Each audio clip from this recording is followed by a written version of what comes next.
দাদা দাদা, আমার বন্ধুর না বাইকে অ্যাক্সিডেন্ট হয়েছে, হসপিটালে ভর্তি, 10,000 টাকা দরকার, একটু হেল্প করে দিন না দাদা। মানেটা কি? আপনাকে আমি চিনি না জানি না, হুট করে 10,000 টাকা দিয়ে দেবো? পয়সা কি মাগনা আছে? প্লিজ দাদা, অন্যভাবে বলবেন না, আমার বন্ধুর অপারেশন করতে হবে, 1,00,000 টাকা লাগবে, আমার কাছে 90,000 টাকা আছে, আপনি 10,000 টাকা না দেন ওকে আমি বাঁচাতে পারবো না দাদা। আরে আপনার বন্ধুর অপারেশন তো টাকা আমি কেন দিতে যাবো? আর আমি যে আপনাকে টাকা দেবো সেটা আমি ফেরত পাবো তার কি গ্যারান্টি আছে? গ্যারেন্টি দাদা? কি গ্যারেন্টি দিই বলুন তো? আপনি এক কাজ করুন, আমার এই ফোনটা রাখুন, এটার দাম 50,000 টাকা, এটার বদলে অন্তত আমাকে 10,000 টাকা দিন, যাতে আমি আমার বন্ধুটাকে বাঁচাতে পারি। বাবা, বন্ধুর ওপর তো প্রচুর পিরিত দেখছি, নিজের 50,000 টাকার ফোন দিয়ে 10,000 টাকা নিচ্ছেন। ফোনটা তো দেখে ভালোই মনে হচ্ছে, কিন্তু দাদা আমার কাছে তো 10,000 হবে না, 5,000 টাকা হবে। 5,000 টাকা হবে?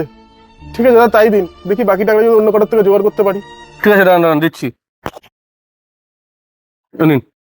অসংখ্য ধন্যবাদ দাদা আপনাকে, আপনার এই উপকার আমি জীবনেও ভুলবো না। আজও মাল মারি, যাক আমারই ভালো হলো, 50,000 টাকার ফোন 5। ए राजा जी, ए राजा जी।